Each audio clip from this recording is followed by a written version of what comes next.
Hey, everybody. Boom, boom, boom, boom. We are live. Hi, everybody. Hello, hello, hello. Today we are talking about force versus power, or power versus force is probably the more accurate thing. Um, this is like an ongoing sort of inquiry into how we do relationships, what functions what way in relationships, and what serves relationships in a different way, and et cetera, et cetera. Um, and they're all sort of like dovetail or relate to one another.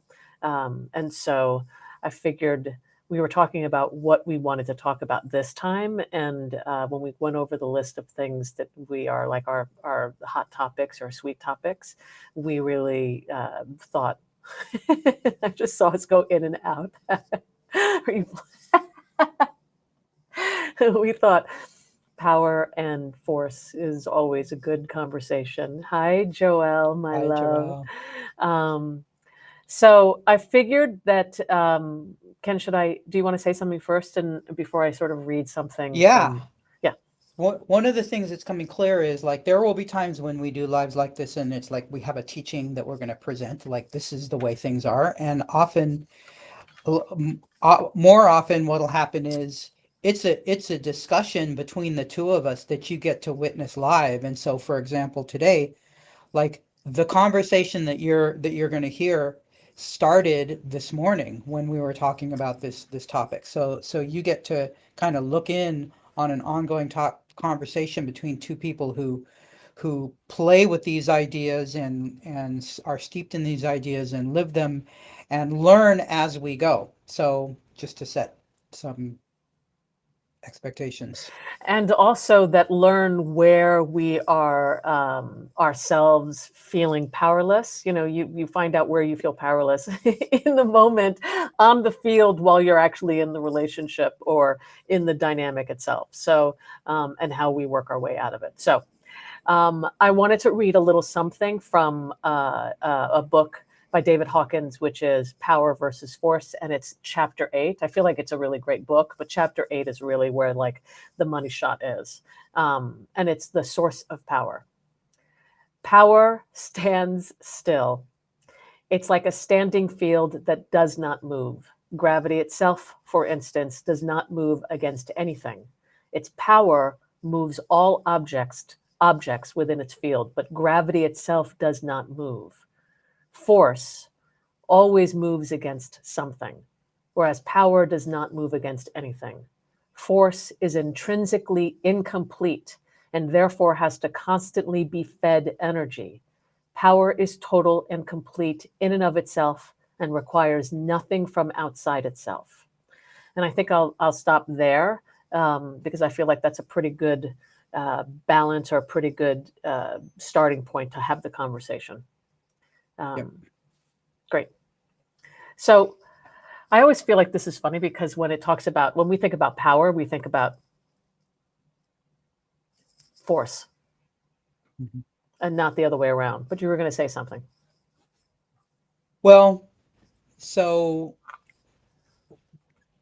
often a person will feel powerless, and so there's a fight that needs to take place. Mhm. And power isn't fighting anything. Power is just standing in who you are and what you are and what you want. Yes, what I call rightness. Hmm. It's like my sweet spot around what I call rightness. And the Hmm. thing is that where we discover where we don't have power, when we have power and when we feel like we're actually in our skin and in our rightness, it things go how they go, and you're like, yeah, I don't have any interest in that. Like, I know where I'm at. When it's the places where we don't feel that, where we're inside of a dynamic where we're arguing, we're not getting what it is that we want, we're not seeing eye to eye. One person doesn't feel understood, heard, or gotten, and the other person, was doing whatever. And so, inside of those circumstances, how do we um, move from the power dynamic, which is really powerlessness, to a place where we're like, okay, you know what? I'm in my skin. I know who I am. I know what my boundary is, and I'm going to move on from here. And then also, actually, before we even go there, let's talk about just like regular, everyday power dynamics where we get stuck inside of. Right. So let's say, you're in a relationship and power is is whether you are getting your needs met or your desires met. Like if Mm, things are going your way mm, or they're not. Like that's the only reason why you would need power, is because there's where you are and there's a thing that you want to happen or a way that you want things to be. And power is your capacity to actually cause that to happen. So here you are, you're in a relationship, you have a desire, the desire isn't naturally organically getting coming into reality. So then you start thinking, what things can I do to get this thing to happen? So mm-hmm, mm-hmm, these are some of the things that I see people do, because I work with couples. So mm-hmm, here's some of the things that I see. um, Bargaining, and it could be covert or it could be overt. It could be like, um, the people pleaser who mm, does all these nice things in the hopes that they're creating some sort of obligation, that if they're nice enough, the other person will just naturally start doing the thing that they want to happen, right? mm-hmm, mm-hmm, So like a mm-hmm, covert contract. It could be an overt contract, like, I know what your wants and needs are. I will be much more excited about doing those things once these needs of mine get met, where it's very overtly transactional. mm-hmm. Then there's like the extortion flavor of it, where it's like you're holding out your love, or you're holding out, like you're literally trying to punish your partner into doing the thing that you want to do. Yeah, yeah. So, or it could be bargaining, it could be pleading, it could be all these things. And what I want to say about that is all of those are not being in partnership with them. Or, And by the way, versions of power. Like they're actually versions of their force. responses to, yeah, their responses to a feeling of powerlessness. Mm-hmm, mm-hmm, mm-hmm. And But by the basically, way, and it stems from a place of powerlessness. I feel right, powerless inside of this over, by the way, the thing that's not being said is over you and how right, you are and aren't being. That's the right, thing that's unspoken, right? I feel right, powerless over getting the thing that I want from you.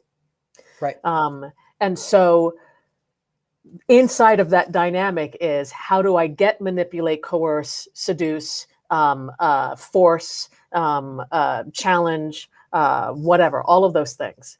So yeah, keep going. yeah. So there's these layers, right? So at the bottom is you feel powerless, and you are acquiescent, and you can't get anything to go your way, right? In this scenario, in your mind, your partner has all the power. They're getting all the Mm-hmm, things that they want. Things always go their way, and you're not getting any of the things that you want. mm-hmm, So then when you're in that place, the way you look at power is, what are the strategies that you can change to start to get things to go your way? mm-hmm, So let's say this way of looking at things is only going to get so high. So let's say you develop strategies, whether they're good strategies or bad strategies. So let's, like any of the ones that I mentioned before. Are you nicing your partner into doing what you want? Are you cajoling them into doing what you want? Are you reasoning with them to do what you want? Are you extorting them? Are you withholding, like rewarding and punishing to get them to do what you want? So let's say you succeed at that. Let's say you succeed in getting that flavor of getting what you want. You're still not in partnership with them. You're still actually in the combative, competitive dynamic. You're not actually in cooperative co-creation of partnership. You're still competing. You're just winning at the competition. yeah. So I want to add one more thing about that. It's not just that, or in addition to that, you're also coming from the point of view, unspoken, that you do not have power inside of this circumstance. You don't have any power inside of this. The other person has the power. there's all this resentment, this anger, this frustration. It is built on a lie.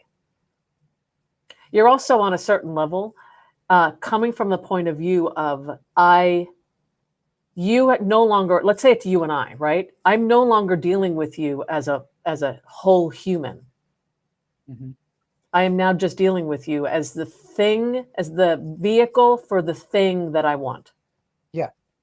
The vehicle for the realization of some desire that you have that obviously I'm not on board with, or else it would be organically already happening just from the fact that you desire it, Yeah. you know. So yeah, I'm already an adversary Mm-hmm.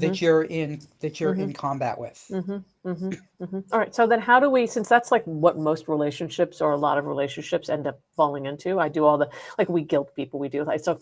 If we do a traditional thing, well, I'm working and I'm also doing all of the housework and I'm also doing like the lion's share of the child rearing and et cetera, et cetera. And like, if I'm doing all of the stuff and I see that you're not doing anything, or at least you're not doing the stuff that I ask you in the time that I'm asking you, how do you move from like the kind of resentment and anger and frustration from there to, I mean, it's all well and good to say, let's be in partnership and let's actually co-create this thing when I'm pissed off. And I think that you're a I jerk. I think we're each going to have answers to this, so I'm Yeah. going to have an answer, but I want to hear your answer first, No, I want to if you actually, agree. I'm asking you, I want to hear yours first and then I'll answer.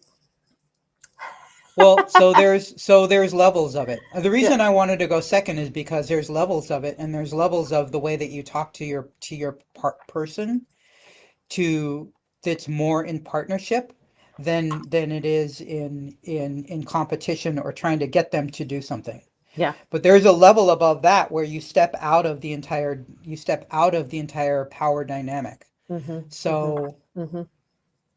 so let's first talk about how you make an invitation to get out of competition and into partnership.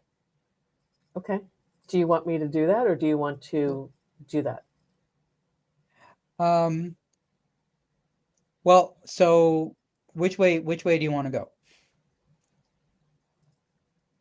Let's Okay, first. so let's say you're trying. So let's take your example. So let's say your experience is that you want more assistance with the day-to-day things of life Mm-hmm. because you feel like you're holding more of it than you want to. Mm-hmm. Mm-hmm. Mm-hmm. So how would you start that conversation? Do you want me to do it in a way that doesn't really foster partnership, or do you want me to show how to do it that fosters Let's partnership? do it. Let's do it. Let's do it the way it's conventionally done that doesn't work. Okay, I'm going to do a couple versions of that. And by the way, if anybody wants to ask questions or if they have something specific, please do so. You're listening to a conversation that Ken and I are having, but it's also like a conversation that's happening with you all as well. So feel free. I'll do a couple versions of it. I'll do the this one. Honey, I've asked you a few times to do this for me, and I'm wondering when. I'm just trying to check in to see when you're going to do this because I've done like I've already gone grocery shopping. The kids need like, and I'm doing the laundry as well. I'm doing a whole bunch of stuff, and I see that you're. I'm just wondering like when you're going to actually do something. You know, I have been slaving all day myself. I don't know why you're coming at me with I'm some not coming story at that, you. I'm just asking. I will get to it when I get to it. Okay, but I actually, so can you get that that'll continue the way that's going to continue? This is what competitive relationship feels like. Yeah. And then I'll do a different version. I want to do like a couple of different versions of it. Let's do one where fine. You know what? I've asked you 15 times. I'm just going to do it myself. Great. I think that's a good idea. That's what you would do. And we know where that one's going to lead. That's That what one's going Ken to lead Blackwood to would do. a level Oh, of coldness I'm going to like kill you the later on. yeah, I am going to pay heavily for Yeah, that, I'm Lee. gonna kill you later on. Okay, so and everybody's got like versions of that where we play um, ongoing inside of that. Okay, now I'm gonna do one that's partnership. Okay.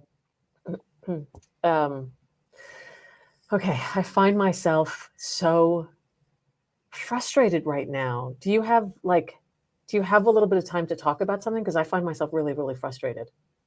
Yeah, let's pause for a second and what's going on, honey? Okay, by the way, can you play someone who isn't so open? Okay. Let's make this a little bit more realistic. I find Okay. myself really frustrated right now, and I actually genuinely don't want to be frustrated. I'm there's something that I've been creating here, and I there's some like dynamic that's been happening at home, and I sort of feel like I want to cry, and I feel frustrated, and I'm angry with you, and I don't want to be angry with you. Do you have Yeah, some yeah, time yeah. where you can talk with me? Translation, uh, I fucked up and you're trying to be nice, but why don't you just fucking come out and say what you're upset about? Why are you pussyfooting? Huh. Have I been quietly angry with you? I mean, that's kind of what you're hinting at. Hmm. I can appreciate that. I can genuinely get that that might be how it's coming across. Mm, Um, I don't want it to come across like that. mm. I actually want to be in partnership, and I want to find a way where we do the stuff of the house and of the kids in a way that feels good for the both of us, and where I'm not left like in some weird 1950s model of doing what it feels like over here. I'm not saying that's even the case, but like if there's something that's going on, and I like want to just be happy and in love with you. Well, I mean, it's worked. What we've been doing has worked up till now. Why do we need to change it? Well, are you interested in me feeling good? I mean, yeah, like all I want is for you to be happy. Yeah. Are you interested in me feeling more like you're my best friend and we're in this together? I mean, that sounds great. That sounds great, but it also feels like you're going to ask for something that we've talked about again and again and again. Yeah. Maybe we can do it this time in a way where we're not talking about it, and we could actually come up with some sort of thing going forward where it feels good for the both of us. Okay, let's pause for a second. Yeah, I'm doing the lion's So, share of the work in that so, conversation. but right. So that is an example of one person who has herself as right and has her partner as right and is not taking the bait of all of the goading that the other person is doing to try and get a fight to happen. But part of standing in her rightness is standing in the rightness of the situation, the rightness, her rightness and her partner's rightness, and not abandoning that and devolving, like descending into the competition that the other person is inviting them into. Yeah, Like I could feel a difference. Like it is hard to, like I could feel the energetic shift within you that had that bring that about. And it's tough to fight against that. Like yeah, you're actually in, you're energetically inviting me into partnership. yeah. And what's and the thing about this is that I'm not in, and it could be anybody. It could have been him. It could have been me inside of this last model that we did. What we played out was I was no longer inside of the dynamic of he's always doing this to me. And I mean, I no longer put the powerlessness that I was feeling on his shoulders. Where I went to was I took myself out of that model. I went to, okay, this is a co-created thing. I've created this thing and he's created this thing. And the both of us are doing this together. What do I want? Once I actually take responsibility for that, what do I want? I actually want a way for he and I to share in the responsibility of the house in a way that feels good. Mhm. And all I did was be inside of it, like standing firm for what it is that I want. And I just continued to stand for that in my own power, my own rightness. I wasn't like devolving into fighting. I just was like, I understand that we're doing this. You're right. Like, this is a co created thing. What do you want to And say? you saw me in all the places that I went to in that without relinquishing anything of like what you were bringing to the table. Like Hmm. you weren't in competition with me or in battle with me. Like instead of like all of the strategies that we talked about earlier are strategies to win the competition. Yeah. And this is fundamentally different because you are literally declaring within yourself, we are not in competition. We are actually in cooperation and co-creation. And you held that position. And eventually there's no way that the competitive person can actually, there's nothing to grasp onto. Like that is a different way of even seeing how what the what the relationship is. Yeah. I would even go farther than that. I walked into, I'm not powerless inside of this. Hmm. I let Hmm. go of that and I was like, I'm actually like deeply powerful inside of this. And let's say if I was married to someone, you know, if Ken was if Ken was, someone who was like, yeah, I'm not going to do it. I'm tired. I get home from work. I do all this stuff all day long. And you know what? I'm not good. Like conscious incompetent, or like just like Hmm. learned incompetence where he like even when he did stuff, it was just like, oh God, I now have to do twice the amount of work because I have to undo the stuff that you've done so that I can redo it. It's that kind of thing. I could go into a spot of power, force, or just be in reality and go, all right, he does not want to do this. Reality is such that he genuinely does not want to do this. And I need help. Which, by the way, can I pause right there? I know you're headed somewhere, but I wanna say something about that Yeah. particular thing. Hmm. So the person who is in the lead in the relationship, is the one who has the best vision for both people. Hmm. Hmm. So Hmm. if you have a thing that you want, like a selfish competitive dynamic is also co-created. Hmm. So let's say you are sitting in your wants and needs, and let's say like generally genuinely you're like, the first thing to do is to look at and say, am I actually asking for something that is at odds with my partner's best interests? Hmm. Like, is this a genuinely a selfish thing? And to check in and say, no, actually, and by the way, this is usually the case. This is usually the case to say, no, actually, the thing I'm asking for is going to benefit both of us. It's going to benefit the relationship. But And sometimes, where, but sometimes that's not so. Keep going, because I have a question about that, or not even a yeah, challenge, but like a question about it. yeah. So I'll give an example. So where this comes up a lot in my coaching is where I'm speaking to a woman, like she it happens in the bedroom. I'll just take the bedroom example. Yeah, So she wants the sex to be better. yeah. And by that, that means better for her. Um, and he wants the sex to be more frequent and is wondering why they have sex so rarely. Mm. So that's the dynamic. But I'm speaking to her in this scenario. Like Hmm. she wants the sex to be better.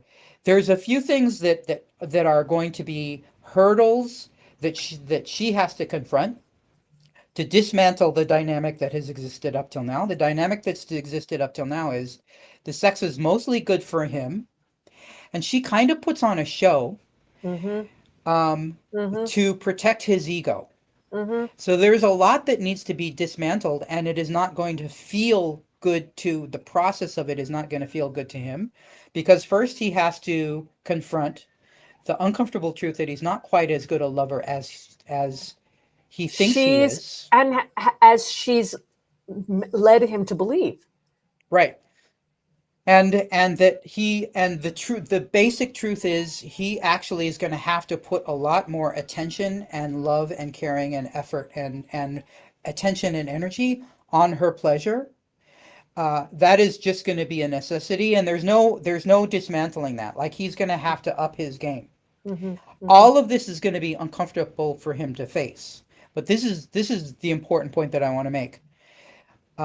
When women talk to me about this and they're confronting, well, like, how am I going to do this? One of the things I say is, you are advocating for a sex life that's going to be better for both of you. Like, men can feel the difference between a woman who's putting on a show Hmm. and one that is genuinely getting off, like, really, really thoroughly, truly enjoying herself.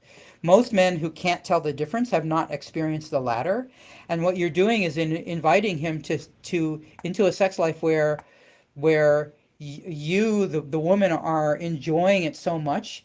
It's going to be so much better for him. And so that's the thing that I have to, that I want to remind everyone is, in these cases, taking it out of the bedroom, you're inviting your partner into a life that's going to be better for both of you. It is not you against your partner. Yeah. I mean, but there's so much that's like you're speaking to the man's dilemma, for lack of a better word. The woman's dilemma. Sometimes it's vice versa. You know, this isn't just always like men woman dynamics. It's like it happens in woman woman dynamics, man man dynamics. It's relationship Yeah, yeah, dynamics. yeah, yeah. It's not Um, gender based. no. But Um, what I'm saying is that often, like, if your request is genuinely, like, the chances are that your request is actually going to benefit the relationship in the long run. Well, yeah, especially if one person's unhappy.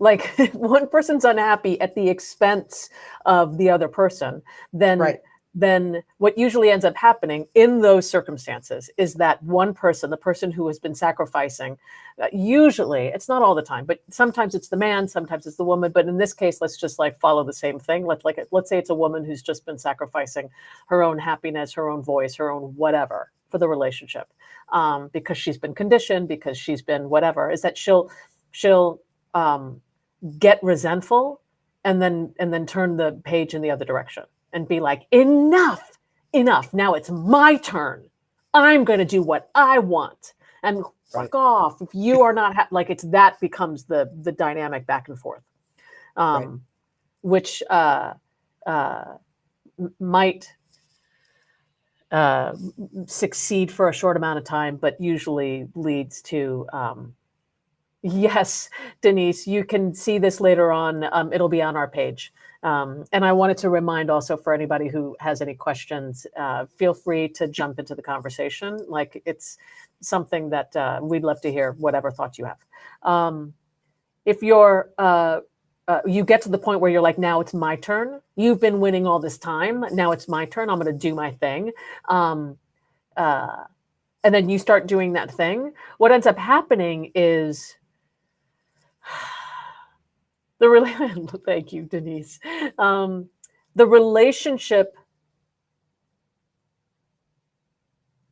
can only go so far, be so successful, feel only so. There's like a definite cap and limit to how successful that relationship will be, right, depending on who's willing to be sacrificed for it. right, What Ken and I are talking about is where no one gets sacrificed, everybody gets to win, and everyone is happier for it. right, So if take for instance, in your model that you were talking about, Ken, where it's like, all right, I'm actually going to invest in my own whatever it is, satisfaction in and out of the bedroom. But here's the thing: what you're talking about is like you're speaking to the man's dilemma, but there's also the woman's dilemma, which is the power dynamic that happens. And I will go back to this over and over and over again. The power dynamic that happens is that in the water that we swim in, automatically is this feeling that we have. I was just on a group call last night where I was leading, and literally the water that women swim inside of is we're asking permission of men on some quiet level. And I'm like, You don't have to ask permission. There's a way to be in partnership, be definitely in ownership and in rightness of your own desire. Like let's say for the sex, take it out of like, let me just do the sex and go, okay, I have been, I'm going to have a really sticky, sort of awful conversation with you that may not feel good up front, but for the long haul, it's actually going to be better. But I need you to like sort of stay with me inside. Monica, I'll get to you in a second. Like, I need you to stay with me during the really challenging part up front. Okay. I have been, because of my own because of my own insecurity and my own inability to sort of be with my own sex, I have been lying in our Mm-hmm. bedroom. Mm-hmm. And I will skip over the parts that don't feel as good because I want you to feel good. But then what ends up happening is that we've been doing that over and over and over again. And now I don't feel good most of the time. Yeah. And now I want to feel good. So I'm going to rework our whole sex. In other words, I've been faking it. And so now we have to start over. But I'm coming from the point of view of I'm responsible for my own pleasure. I am responsible for the part of us that had us skip over me. Mm-hmm. I'm responsible. I am empowered about the power, about the part that has felt disempowered. Mm-hmm.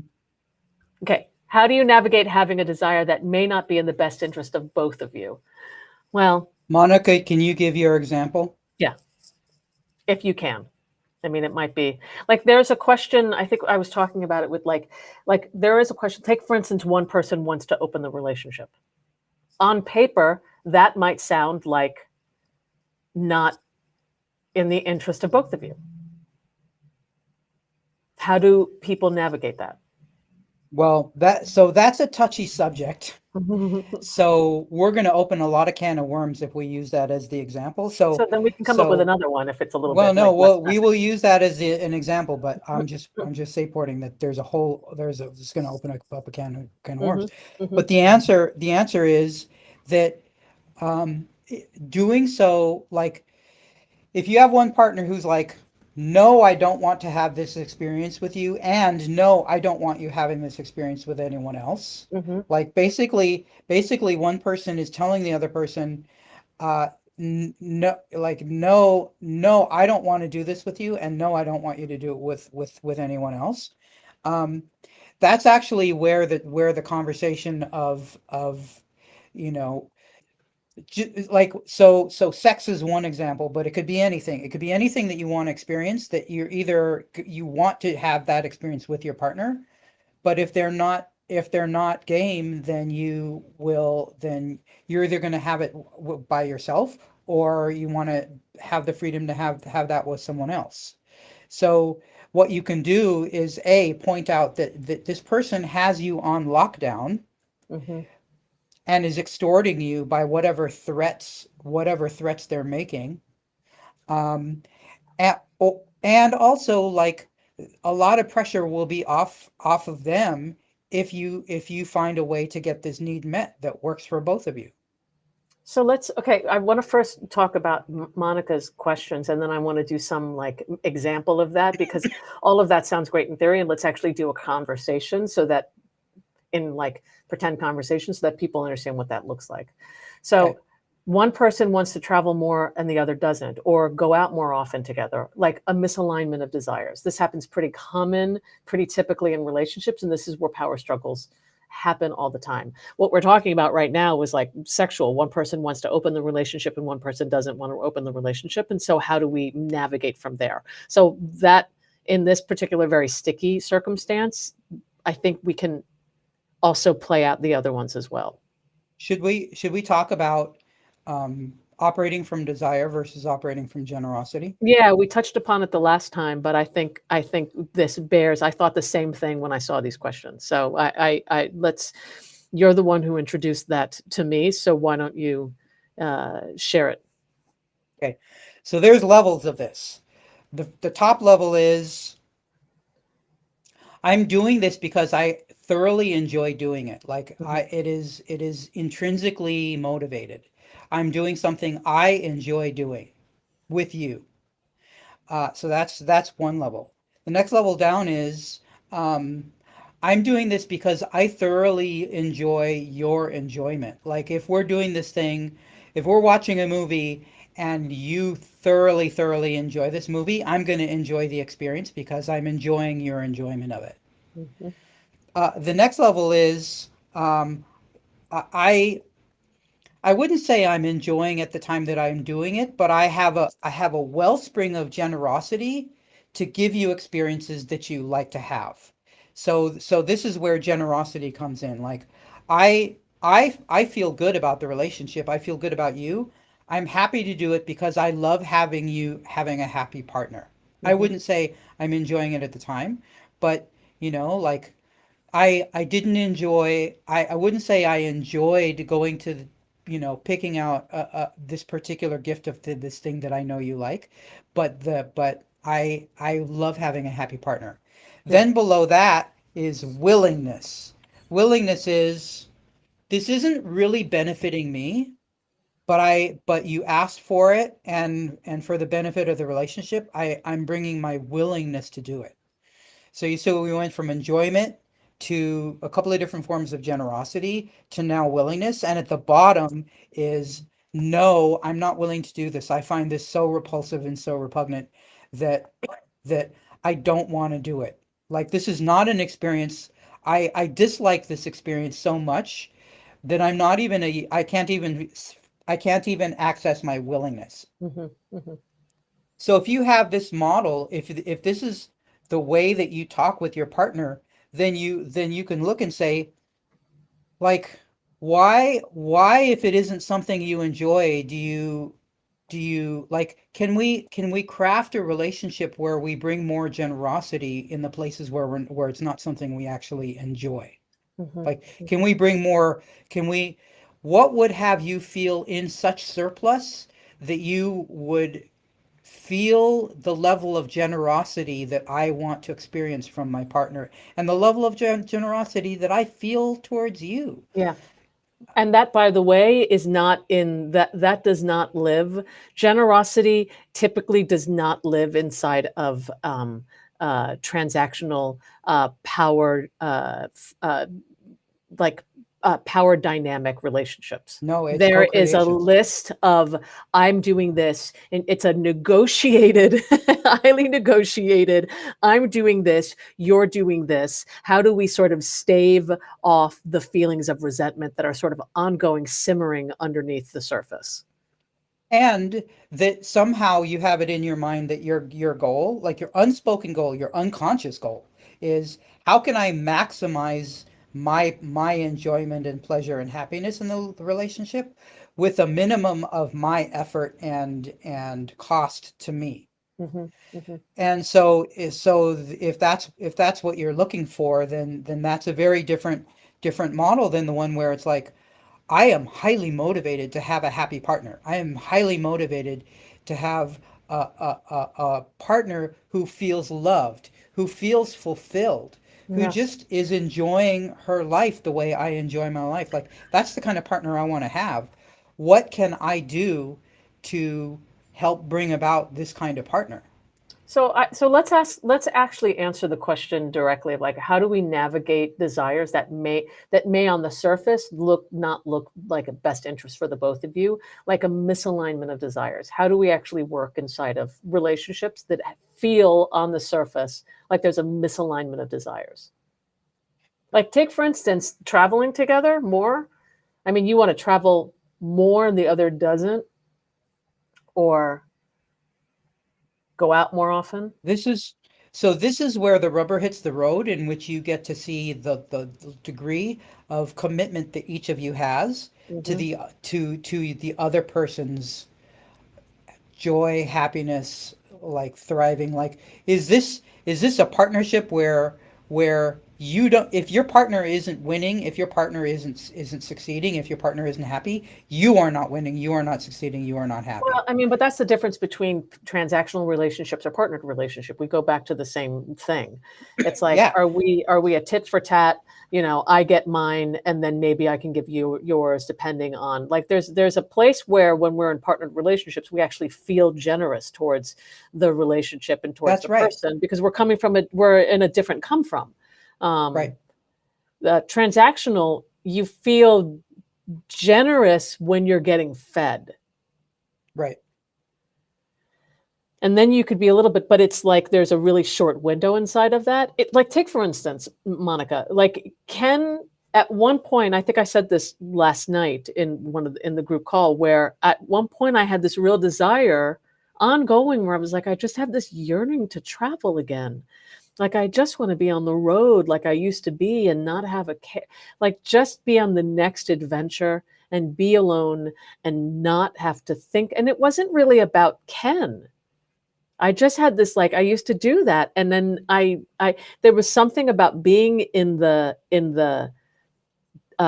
transition between, um, me living just for me and then actually being responsible for, like, a much bigger relationship in life. And so what was going on was a yearning to just, like, "Oh, let me just be a free spirit again."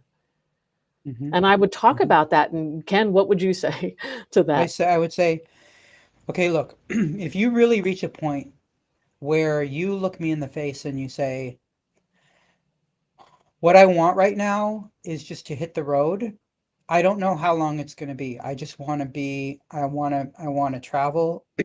And I want to do it alone. Like I don't want it to be with you. And I don't know how long it's going to be. It's going to last as long as it lasts. And I don't know what state I'm going to be in when that's finished. Like I don't know what I'm going to want after that. And I would say, if that's true, then that's what our marriage will look like. That will be how we construct our marriage. It'll be a marriage in which you do a ton of traveling and have that experience until you've had your fill of it. That's what our marriage will look like. So the difference between both of those things, me stand let's say in this scenario, and by the way, this actually was a conversation that he and I This is had, a literal conversation literal that we had. conversation, where I was not asking him for permission, not saying, "You're not letting me travel." I wasn't putting it on his shoulders. I was literally just sharing from a place of rightness, like, I have this desire, like, I don't know why. And then him coming from up another partnered place of, Yeah. My my stance was this marriage is a co-creation. We together decide what this marriage is, what it looks like and what it feels like and how it plays out on a day-to-day basis. It's a co-creation. yeah, We are I going yeah. to figure out together what this marriage looks like. Yep. And also there's an investment. So here's the difference between, like, power dynamics and ones that are actually, like, force dynamics and ones that are actually really interested in the sovereignty and the wholeness of the individual that makes up the whole.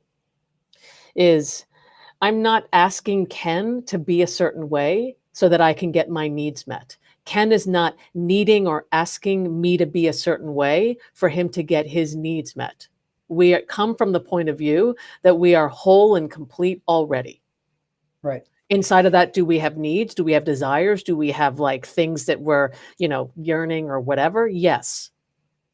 And are some of those wants and desires things that require the other person to be a participant in? Absolutely, Mm-hmm. yeah. Mm-hmm. Mm-hmm. Um, but we like if I was in a situation where there was a misalignment of desires, the kind of thing that Monica's talking about, if there's a misalignment of desires, and um, there isn't a meeting of each other's desire, like a motivation, like an intention to meet each other's desires to the degree that you can, like that, like if that isn't the orientation, then what I would do with my partner is to have a conversation about the topic of like operating from desire versus operating from generosity. Would you, I have this vision of a relationship where two people um, care about each other and love each other so much and are actually getting so much from the relationship that they feel in surplus and that they operate from each other generously. So first I want to check in with you and see if that's something that appeals to you. And if it does, what can we have a conversation where we talk about what would be needed in this relationship where we're treating each other that way? Because I I think that would be a better way for us to relate with each other than what we're doing. Yeah. But then you'd have to actually be willing, when you start to have conversations about how two people foundationally hold the relationship, you have to be willing to be ruthlessly, wide eyed related to the truth. Oh, yes, And you then do. stand for your own like Ken and Ken is the love of my life. I'm the love of Ken's life. I'm very clear about that. Ken is very clear about that as well. And in 100%. 100%. And in our relationship, you better believe it. My stance and my desire and my happiness for me comes first, Hmm. and vice versa for Ken. Hmm. We are not sacrificing ourselves to be in this That's right. relationship. And the That's right. reason why it feels the way it does is because both of us are coming from a place of, I know that I stand for my own first, and then bring that wellspring to the relationship. Yep. And if it didn't align, like then I don't know, like Ken and I there's a way in which we hold the relationship very differently. Like I remember very early on, Ken said to me, he's like, if you and I ever get to the point where you feel like you need to leave, I feel this way about him too. I would fight a little differently, but but if he was like, if you ever feel like you need to leave, then that is what our marriage will look like. Hmm. For a while, you will be gone. Hmm. And what he was saying was, it's like who you are. I'm committed inside of this to who you are as a whole and complete human.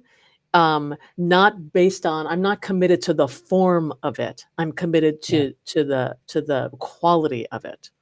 that's right. And I want to be clear.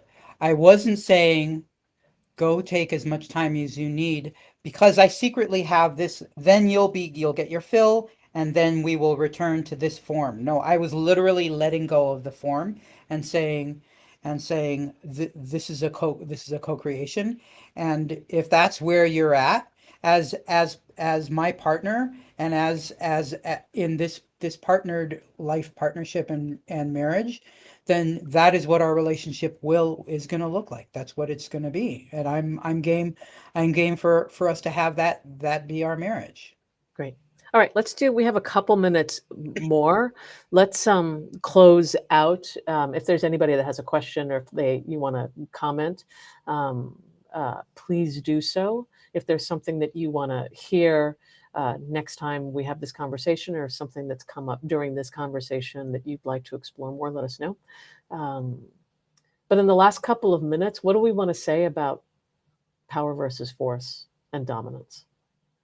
I want to so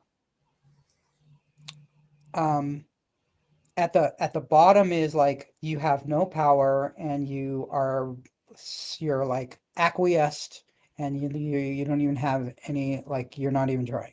Hmm. Then there's a series of steps of like setting boundaries and gaining your own confidence and growing and then stepping into a place of play and co-creation. And then at the top at the top actually looks very similar to the bottom, because what happens is you gain power, and then you kind of let go of power because you don't need it anymore. Hmm. And so what that looks like is a kind of surrender from a place of unshakability. Hmm. You can be surrendered, you can be devotional, you can be all these things because of how solid you are. So I'm going to post in the comments of this live a link to an article where I talk about that sequence from going from acquiescence all the way through the steps of boundaries to letting go of things to gaining your self-confidence, to stepping back into play, to this place of surrender. I'll post a link to an article that talks about this. Great. And I would say on the flip, on the parallel, on the shoulders of that, my version of it is when we're not in our rightness and in our power, everything is a power struggle, because where we place our power is in the hands of other people, other circumstances, other situation, and we are powerless to it. And I put that in quotes. Dig it. The reason why we do that is we just don't like the options that are being given to it. We don't like the choices and reality. If we speak up and if we do X, Y, and Z, it might mean this or it might mean that. And we don't like the option of that. So we play powerless. And Yeah. part of feeling in our own skin right and powerful is to actually get past the illusion that our power lives in anything outside of us, and we take it back and we actually stand inside of our own desire, our own wants, our own needs, our own whatever. With acceptance, you stand for that and you let go of the reaction and the response of the thing or the people or the circumstance out there. You let the chips fall where they fall. Dig it. Great. All right. Thank you for listening, everybody. And next week we'll talk about, I don't know, we'll talk about something else. Yep. Be If well. you have a topic you'd like us to talk about, let us know. Yep, you got it. All right. Bye.